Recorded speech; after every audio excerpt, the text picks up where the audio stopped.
Welcome back, and now to a story we've been tracking all week. NewsNation learning more about the hero who stopped an active shooter at an Indiana mall. The hero, Elijah Dickin, will not be in any legal trouble for bringing a gun into the mall, which is a gun-free zone. According to Indiana's Gun Owner Bill of Rights, private businesses and property owners may restrict people from carrying a weapon on their property. However, it is generally not against the law to ignore a no firearms sign. We also learned Dickin does have a license to carry a handgun, though he is no longer required to actually have a license per a new law that just took effect in Indiana this month. We do want to bring this topic to our roundtable, and a note starting today, we're going to have our Rush Hour Roundtable both on Thursdays and Fridays. So let's introduce you to our panel today. We, of course, have Nick Smith, our Morning in America Midwest correspondent, Candice Benbow, theologian and author of The Red Lip Theology, and Dr. Tracy Pearson, legal analyst and executive producer and host of Deep Dive with Dr. Tracy. And finally, Erin, Perrine, Republican strategist and former communications director for Senator Ted Cruz and President Trump's reelection campaign. Welcome to all of you. Thank you for being here. And so we do want to ask our panelists, why limit good guys with guns? And let's get everyone's quick thoughts on this. Let's start with you, Nick.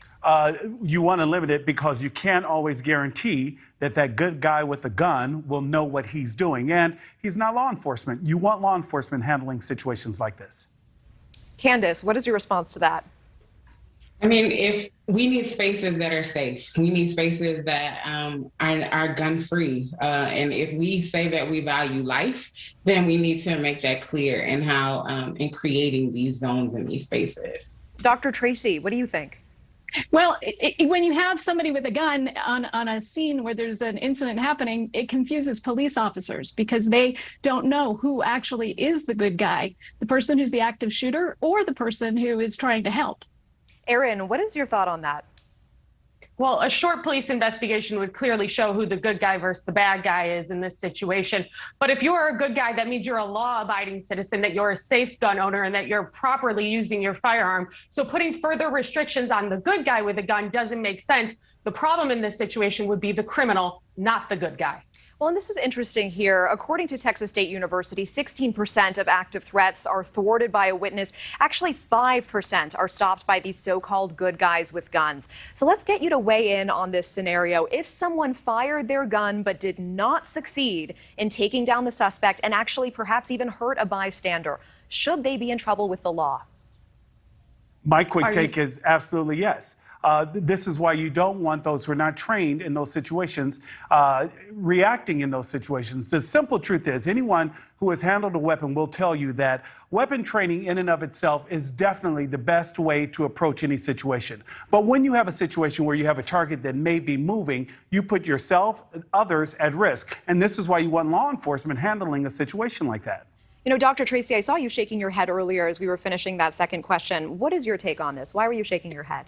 Well, I was shaking my head because a quick police investigation, when there's an active shooter firing a weapon and there's also a bystander who thinks that they're helping, that's not the time to be taking out your notebook and to start investigating. But as to your second question, when it comes to these situations, you know, we are looking at how police officers are able to conduct these events and trying to stop them. And the risk of the good guy is really a risk of violating the Good Samaritan law. If you start to try to save someone and you fail or you do it negligently, you are absolutely liable. And so I think that is akin to the scenario that you're talking about here. Erin, what do you think about this? Well, proper and safe firearm usage also comes with proper understanding of your firearm, how to use it and when to discharge it. And most firearm owners would understand if you pull a firearm and you're pointing it at an individual, that there is no equivocation on what is going to happen in that situation. Education is critical to safe and proper firearm use, ownership, and everything in between when it comes to firearms. So those who own firearms absolutely have the legal right to do so, but should do so safely. And ultimately, that's the biggest thing. If you're a good guy with a gun, you're doing it appropriately and you understand the risks, the merits, and the laws within your state on the ability to properly carry your firearm. Well, and we know the mall had a sign saying that it was a gun-free zone. Do you think that there is any place that should be a gun-free zone? And let's actually start with Candice.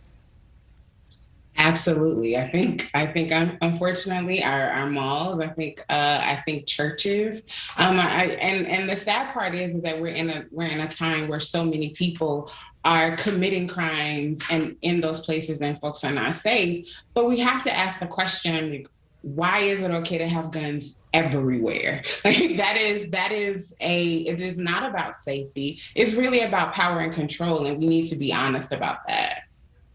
Erin, what do you have to say about that?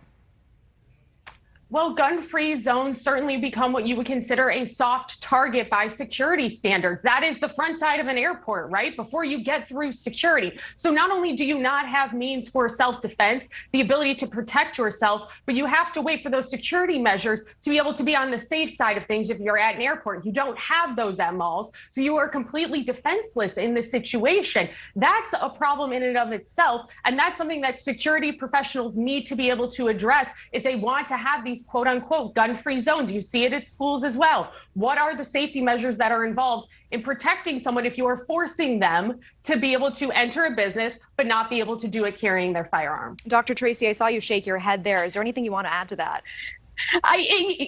Gun-free zones actually provide the exact opposite. They provide the opportunity to engage in enhanced safety measures, like putting up magnometers, like doing bag searches. So I disagree with how that's being characterized. Nick, do you but I was saying the same thing you just said. There was no disagreement there. The idea was that you need to enhance security measures. There was no disagreement. I don't understand why you would phrase it that way. Dr. Tracy, do you have any response? She said that gun-free zones don't provide that opportunity for safety, and I disagree. I said for the individual to carry a firearm. Sorry, I was they're giving that up. I'm sorry. I understand you were, but you were just not being truthful about what I was saying. So I'm allowed to go ahead and lean in on what I was saying. Please ask your next question. I think that I was pretty clear about what I was saying. I think the viewers were pretty clear about what she was saying. No, we appreciate the passion on both sides. Now, we don't want the viewer to go away. We do have more topics to get to. Coming up next, why did a potential mall shooter walk away with just a misdemeanor? We're going to explain the Texas law that allows this and talk about whether the punishment in this case fit the crime. Thank you for watching. Go to newsnationnow.com to find NewsNation on your television provider. And don't forget to click the red subscribe button below to get more of NewsNation's fact-driven, unbiased coverage.